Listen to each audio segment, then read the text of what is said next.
This is Close Encounters. Close Encounters. True stories, real people. Close Encounters on Cross Rhythms. Yes, hello and welcome to Close Encounters with me, Anne Donaldson. And my guest today is Mavic Quiazon. Mavic, welcome to Close Encounters. It's so lovely to have you here today. It's great to be here with you, Anne. So, Mavic, a little bit about you. What you enjoy painting and art, and reading and listening to worship songs. And like me, you love being outdoors, spending time. It's just beautiful, isn't it? Spending time with nature. So, Mavic, tell us a little bit, where were you born and brought up? Well, I was born in the Philippines. It's Yeah. a very little town north of Manila. And I grew up there. It's a very quiet town and about 2 hours drive to Manila, which is our capital city. Yes. So I was brought up by a Christian family. I grew up in Sunday school. So basically, I don't really know much about the whole world as it is. It was my normal That's kind it. of atmosphere. Yeah. It's what you experienced, and very similar to my upbringing as well, really. But you know, there comes a point, doesn't there, where even though you're brought up in that Christian environment, you have to make your own personal choice, don't you? Yes, definitely. Yeah. So tell us a little bit about life. Your schooling. Did you enjoy that? Schooling for me, it's probably one of my most memorable years because I was always top of the class. Oh, right. So I grew up not really having that high expectation from my parents, but because I grew up always first in class, I had to kind of perform all the time, being at the top, and so I have to maintain that kind of level. Yeah. So schooling for me is very very much of a very enjoyable time because I'm recognized at school. Everybody knows me. I walk the corridor and everyone is just like, hey, this presence here, coming, and they're all afraid of me because I get to have this little notebook when the teachers have to ask me to write the names of the students that are misbehaving. Oh dear. And sometimes because I have a good handwriting, I'll be the teacher's pet. I will write on the board for them because in the Philippines during those days, you don't have all these enough books for everyone. So I have to write, and my classmates will copy what I wrote on the board from the lesson for the day. So I get to be the one who write all these for them. And then, I get to pick up the ones that should be penalized by the teacher at the end of the day. So they are afraid of me. So you had a natural leaning towards willing to take responsibility? Oh, yeah, definitely. Yeah, I grew up in such an environment that I was always in charge. Yes. Yeah. Oh, that's wonderful. And within your family, were there other influences? Did you have grandparents or other family members that were good influences for you? I think for me, the best one would be my parents. Yeah. My mom was very resilient, and she always had that spirit where you should not give up.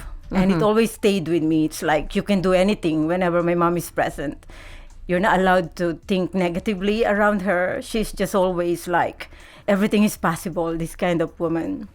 She has this little business which just makes it, for me, like look up to her, looking at her even now. I will gauge her and say, this woman is the one that makes everything possible. Yeah. She's very strong. Yeah. In fact, personality-wise, maybe stronger than my father. Yeah. And then my father was the opposite, but his influence on my life was where I got this inclination towards serenity or peace. Because he was a very peaceful man. Like, every time I go home, even from the UK now, I will go straight to where he is in his vegetable garden, and I will just watch him in that silence. Yeah. And I will look at him and wonder at that demeanor, at that just quiet spirit. Yeah. And just makes me so blessed that to have him as a father, like I came from this from this man, and that peaceful demon always stayed with me. And that influence is something I carry all the time, with me. So how beautiful. Your parents were those strong people, but in such different ways as it manifests. Yeah, lovely role models for you. Yeah, they are. Yeah, to have that secure upbringing is just so precious, isn't it? Yeah. So there was freedom to worship and go to church for you growing up? Yeah. I was always joining children's ministry. I was always part of the children's club, Vacation Bible School. And I have these Sunday school teachers that I look up to. I always go with them when they go for outreaches, going to squatter areas. In the Philippines, we have lots of poor areas. And I love going with them. So I kind of grew up in that environment where my world revolves around ministry in some way. Yeah. And I have loved doing it. I really love doing it. In fact, I thought that's the only life for me. Yeah. So, yeah. So as you were going through school, were you thinking of an alternative career, or was it that you just wanted ministry? I just wanted to be there. It's like home for me. And then I was wanting to be around all these children because the world is just pure. It's just real, very real, you know. And I love the fact that we are helping so many people. And I remember putting all my old clothes in a bag all the time. And I will bring it with me whenever we go to some squatter areas. And I will be giving away my clothes. It's a very... real. For me, that was the world, the way people live. That's how I see it. So describe this encounter that you had, because our program is Close Encounters, and it's about how encounters with God transform our lives. So tell us about the encounter you had as a 12-year-old. Right, So obviously, I was growing up in this environment, and in my heart, I was always really wanting to just know God. And this was a very particular night because I was always in meetings and gospel hours for adult meetings, but I was the only child. I was 12. Yeah. And I was there, and we had a missionary from another town about maybe an hour away in this place. And I was there, and he was preaching about separation from God and hell. In fact, I can still clearly remember how he was preaching. And believe it or not, he was at the time almost 70 years old. Really old, boring way of preaching. It's not something that will appeal to any 12-year-old like me. But I was there, and I was just feeling this sense of conviction about me being one of those that has put Jesus on the cross. It was a very peculiar experience because I felt as though I was transported, like I had that knowing that I could not translate into how I'm speaking to you. Yeah. But I knew that I encountered Jesus. That at that time, I knew that I needed a Savior. Yes. And for me, at 12 years old, understanding that I was a sinner, like I committed a sin so grievous that I would not be accepted to heaven at all. For me, when looking back, it was something very spiritual. Yes. And so that encounter to me until now, I could not put it into words, but it was more real than me talking to you. Yeah.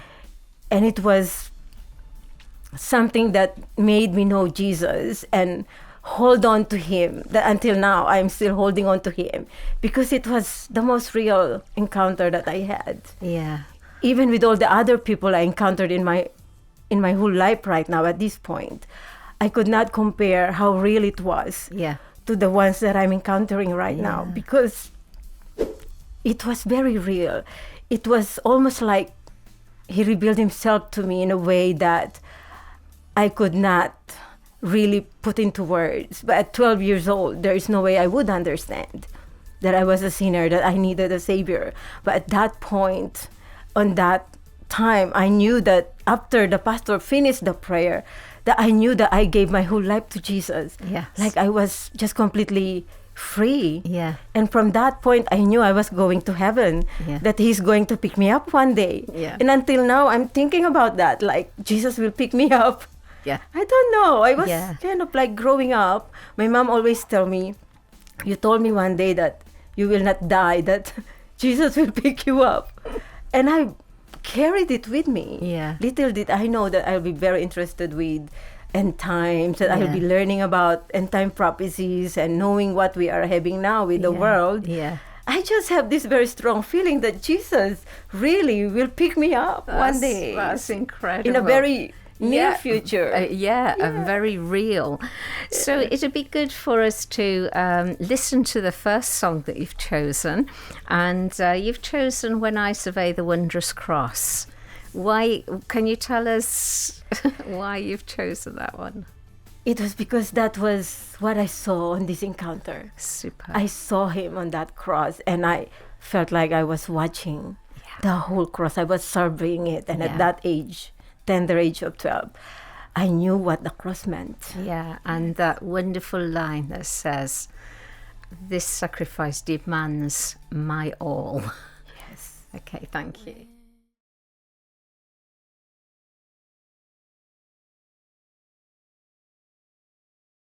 Rhythms. You're listening to Close Encounters. I'm Anne Donaldson, and my guest today is Mavic Quiazon. Mavic, we were hearing about the influence of your parents, but there were other influences, weren't there, in your teen years? Yes. I love reading, as we have talked about earlier, and I love autobiographies, and God used a lot of missionary autobiographies to influence my calling. I believe I used to read the autobiography of Hudson Taylor. I love his story when he went to China.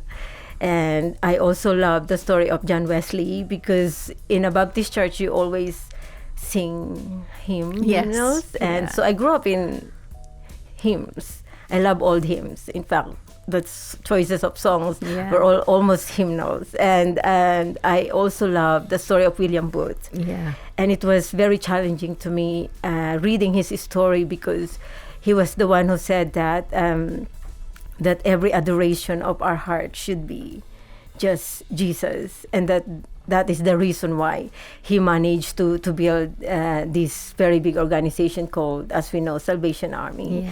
Yeah. I also love George Whitfield, his thundering voice. I can almost picture them. When I'm reading, I almost watch what I read, so I can picture George Whitfield, in that tiny stature preaching in the fields of England, because there was no microphone, and so I was so excited to be here in this country in 2001 when I came here, because I have all these influences. Yes. From the book.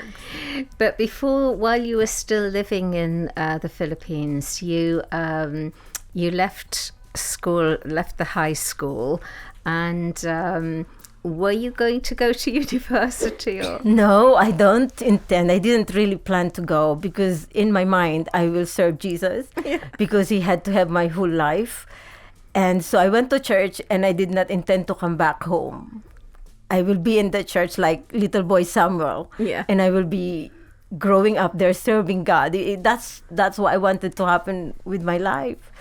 But I realized that, sometimes what God sees is so much higher than what we see. My mom took me back. Anyway, I went to college. I ended up in university, and I became a nurse. Yes. I went, and I had to see the real world. Yeah, I think sometimes when we're visionaries, we can see where God is taking us, but we need to walk from A to B. Correct. And so wisdom to your mum, and so she encouraged you to go into nursing. Correct. Yes, she is. Yes, she's very wise. I think in her heart she knew there was something special that God is planning for my life, but she knew that I was very young to decide on that matter at that age. Yeah.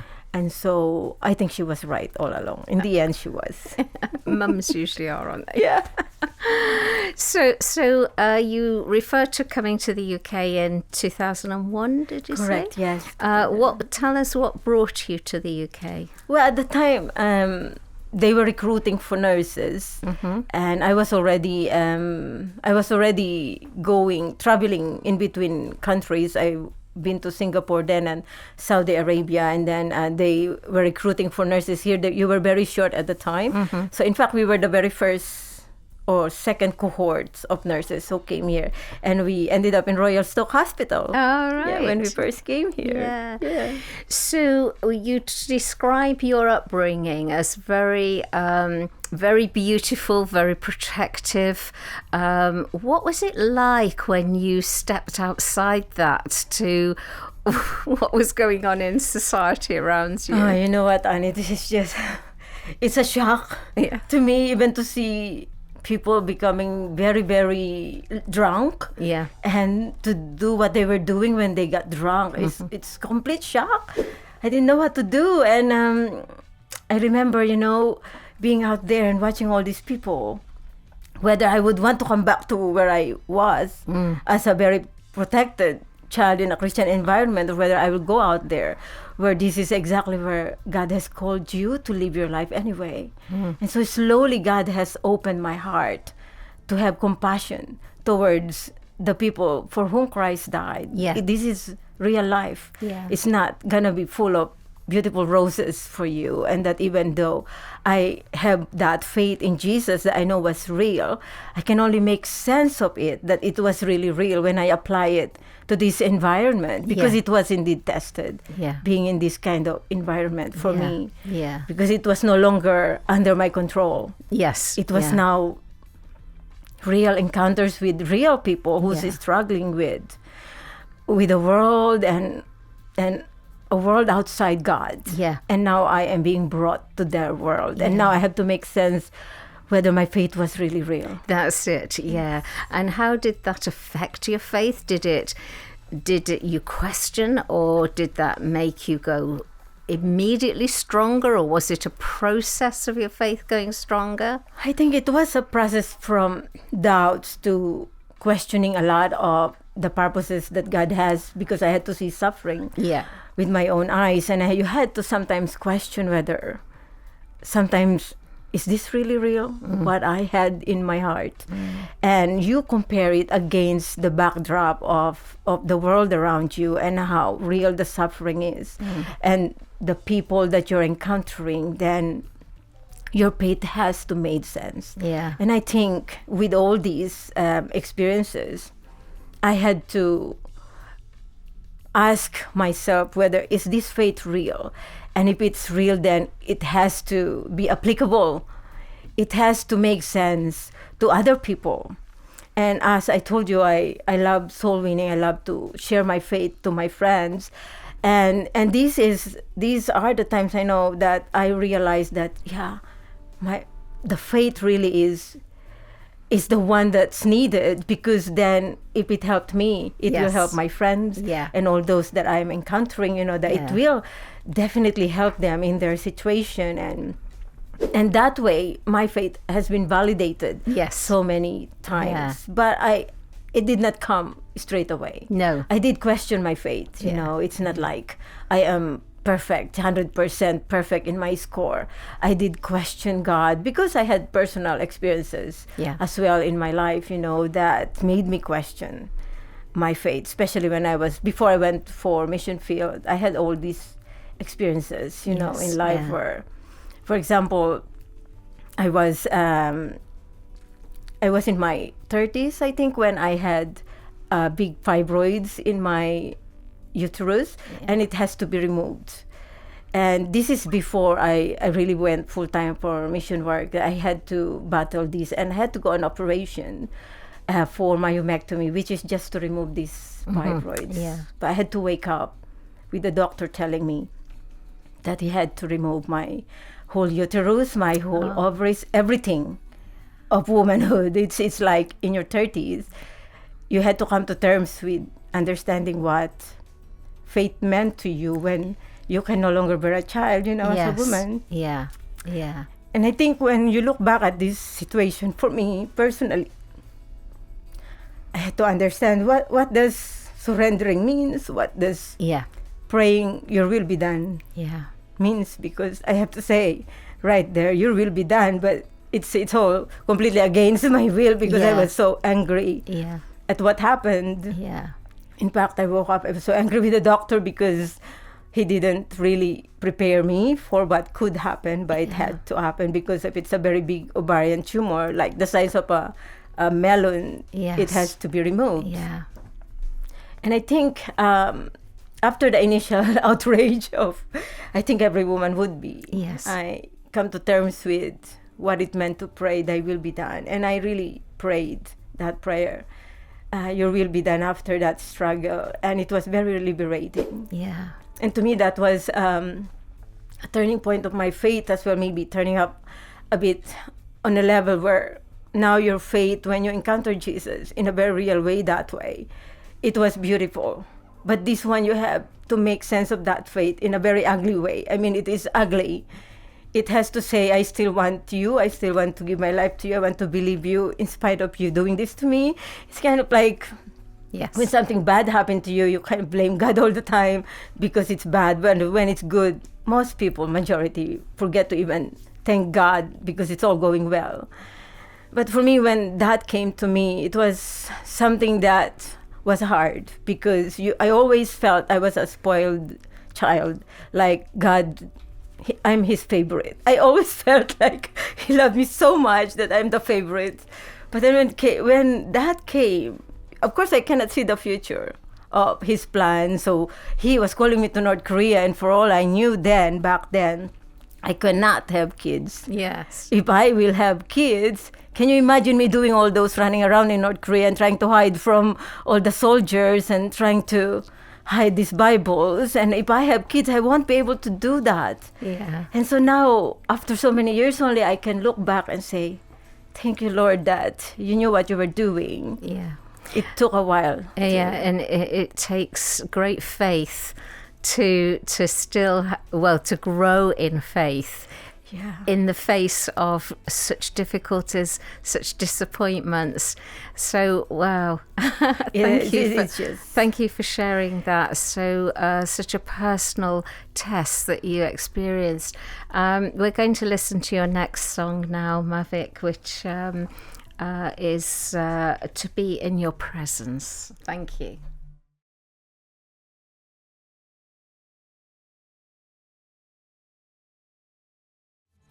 Yes, this is Close Encounters with me, Anne Donaldson, and my guest today is Mavic Quiazon.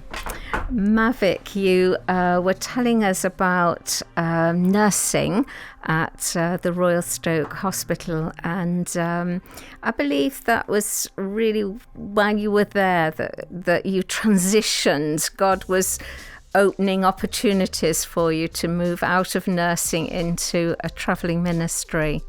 Yes, that's correct. And in fact, God used a patient for me. It was an encounter with a dying patient that I had to nurse until he died. He was in his deathbed. This is in City General Hospital at the time.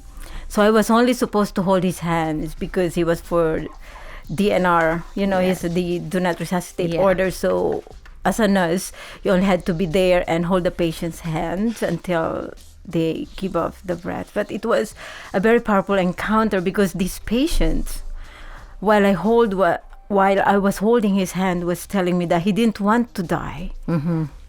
And the look in his eyes, you know, that, you know, when you lock eyes with so many people. Yes. And there are very few there were very few that you would remember. The gaze or a certain kind of look, but this patient, the look in this patient's eye, I will never ever forget, because it was that look. It's a life. It's almost like it's a whole life being condensed in that look. Yeah, and it was a look of regret that he told me that he didn't want to die because he didn't do what he was supposed to do with his life. Oh. And it was, to me, was a wake-up call, because I was here in England. This was the place where all my missionary heroes were born and lived their lives. They came from here. And here I was holding this patient's hand, as if telling me, you don't want to be in your deathbed like me, and not doing what God has asked your life to do. Because I knew that there was something that God has on my life. There is something He wants me to do. I knew that. I was 100% sure. But I was 28 at this time. Yes. And it was at this age where you really wanted to know the direction of your life. And so right there, after this encounter, after my shift ended, I went home and I was completely decided. I got this from my mom. When I knew what I needed to do, I will be 100%. I knew what I needed to do, and I will do it. I will go for it. Yeah. No one can prevent me. Yeah. Because straight away, I went home. I looked for mission training school, and I found one in Wales and one in Manchester. And I didn't know what to do, which one to go to. I went to go see Pastor Mike. Pastor Mike Broad was the pastor of Penkal Christian Fellowship at the time. Oh, I loved him. And he was the one who counseled me to say, okay, you go for the one in Wales. And so I ended up I didn't wait. I didn't do any waiting. I went there. I moved to Wales and I did the missionary training school, and I ended up doing the mission work. But the issue with where would I go? Where will God direct me? This is also something very, very real, because it was something that's not common, that happens to you. Yes. Because this was in Wales. When it came to me, it's almost like an appeal. Like it's like a vision. Like I saw people asking me to come over and help them. And they were very, very skinny people. And they were small eyes people. So I thought maybe Chinese, something like in the Far East. But I had no clue where will it be. And then in Hanley, I was attending Elim Church at the time. And there was this Christian Solidarity representative. And they came to our church. They were talking about what they were doing for the persecuted church. And they showed us a video of what's happening in North Korea. And part of the actual video was what I saw on this vision. Yeah. And so I said, there can be no saying no to this call now. This is a very specific people that God wants me to go to. And at the time, I didn't even know there was North or South Korea. I just knew Korea. I had no clue what was happening until I went there. So to cut the short story short, I knew it was North Korea. I learned from that presentation. So I started praying about how God will lead me there, because I don't know anyone there.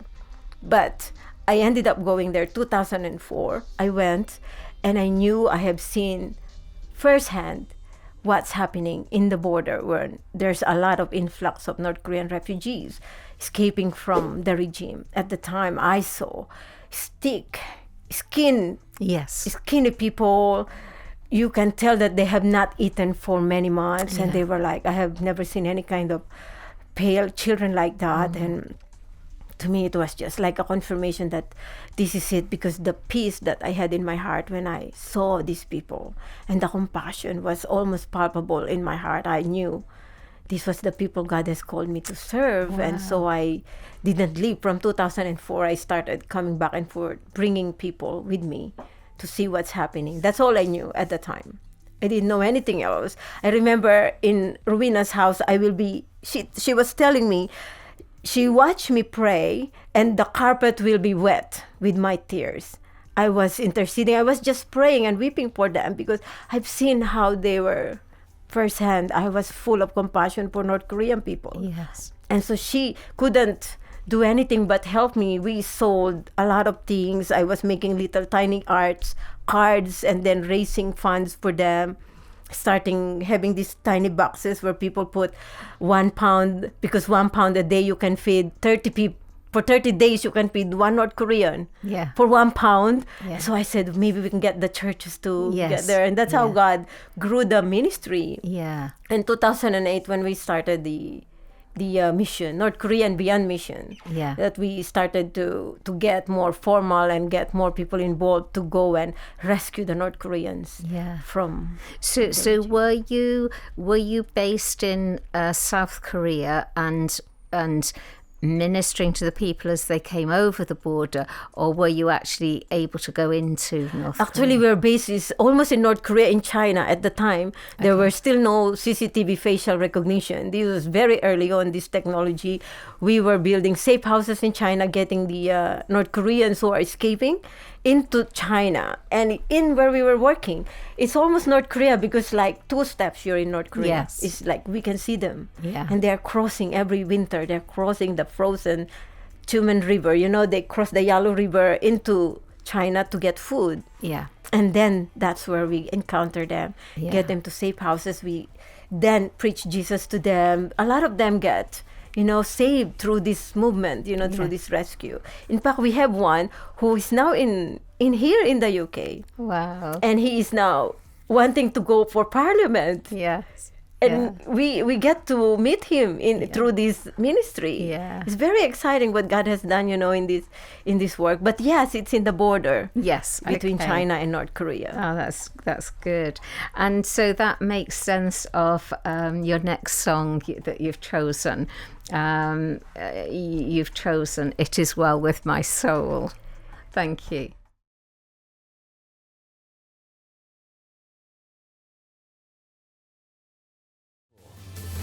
Welcome back to Close Encounters on Cross Rhythms with me, Anne Donaldson, and my guest today is Mavic Quiazon. Mavic, I'm sitting on the edge of my seat because even my naivety tells me that if you are doing work in such a risky area, then your life is in danger. Yes, I think it's part of the whole deal. I believe when you have given your life to Jesus, it's just the whole package that you have to say yes to. And when Jesus said not to look back, I think it meant not to look back means whatever you see in front of you will be your life now. You embrace it with all your heart or not at all. So it's all or nothing for me when I said yes to what God wants me to do. So you go to China and you reach out to people coming from North Korea and you minister to them.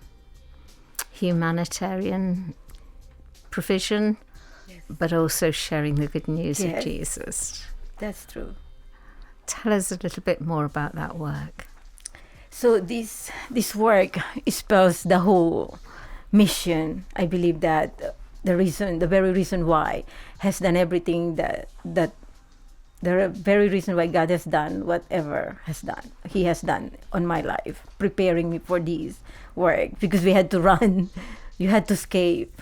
There is no guaranteed peaceful time, or in the middle of the night you had to, when you find out one of the North Koreans you're helping, one of them will be spy, and that you have been tipped off. You had to run and packed up and escape in the middle of the night. This is the whole nature. In fact, when there are people coming from UK joining us in some short-term mission trip, the first thing that we will brief them with is like, you have to learn to work alone, because in the immigration part, we don't tell that we are in a group. No. You're like on your own. Mm-hmm.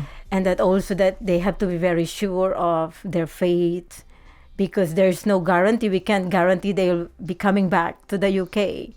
So every time we go on a mission trip, there is nothing like that. There's no guarantee that, I will be back after 6 weeks, because something might happen. You can be caught and you'll be imprisoned in China. Mm-hmm. So when we get the North Koreans to safe houses, normally we try to prepare them to be ready to go to third country. So during the 3 months of feeding them, making them look like South Korean people, we share the gospel to them and teach them, and they will then encounter Christ, and that will be one of the most dramatic experiences I have, because these people coming from a very different background, you see how faith transformed this kind of life.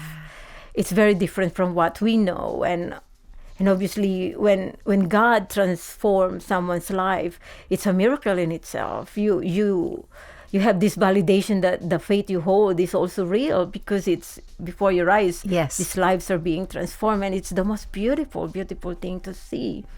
And when the North Koreans came to know Christ, most of them wants to go back to North Korea and win their own people to the Lord, which is just so, it's just so moving to see that.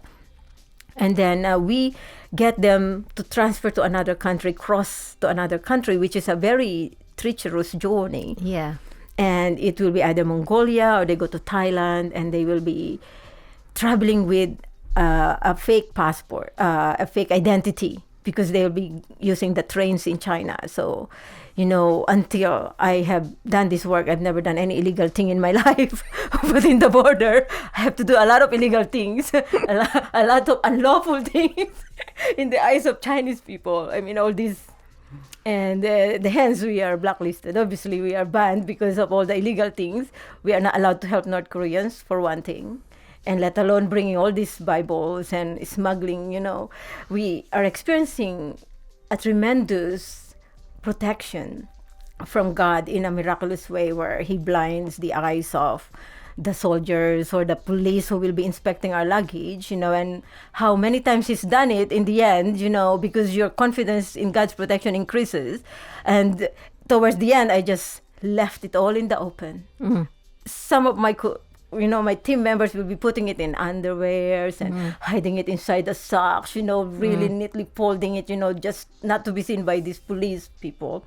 And for how many times I've done it, I knew that God will just protect, and I just put it all out in the open because I know, God will just, show up every time, and He will just blind the soldiers. That kind of confidence, when your faith becomes so real to you, it's almost like living in another dimension. And it's a very exciting life because you see God moved in that way. And it's not normal in our realm, but it's living that faith. It's so alive, you see it working. And it's very exciting, to do this. And we get them cross to Mongolia, and then the South Korean government get them and give them citizenship, and then they continue their faith walk. That's the whole journey of the ministry. Yeah. And it was, in fact, a dream to see, the whole flow of these, and seeing all these North Koreans coming to faith in Christ. And when I wrote this song that will be the theme song of North Korea and Beyond, it was where the whole mission revolved. It's a dream that I found in the heart of God, really. Yes. It's a dream. And you are so clearly called by God. There's absolutely no mistaking the call God's got on your life. And because of that, that's the confidence, for someone like me, it wouldn't be right for me to go and try and do what you do, because that's not my call. And you are so walking in your call, Mavic, and that's why you experience such protection and such miracles, like you say, blinding the eyes that they can't even see what you've got in front of them. Yes, it's just amazing to watch God, do all these. And I think if I will summarize the whole mission for you, is just this drive, the love of God that constrains me. Yeah. It's greater than all fear. Like, even if I signed up for this, it means signing up for prison, signing up for torture or being abused or wherever this mission takes me. I signed up for it not because I'm brave, but because there is something, this love is so deep that constrains me. And every time you see these people that God called you to, it's greater than fear. And so it eliminates that fear. And it just overtakes you, this love, the depth of the love of God. I mean, the mission expands to all the tribal areas, to the unreached people group, Myanmar, Cambodia. We have this work now with North Korean Beyond missions, but just to see how the love of God transforms people, you just repeatedly see the cross, the depth of the love of God for souls. it's just tremendous. You know? Absolutely. What a privilege to have you here and for you to share like this, Mavic. You really are inspirational.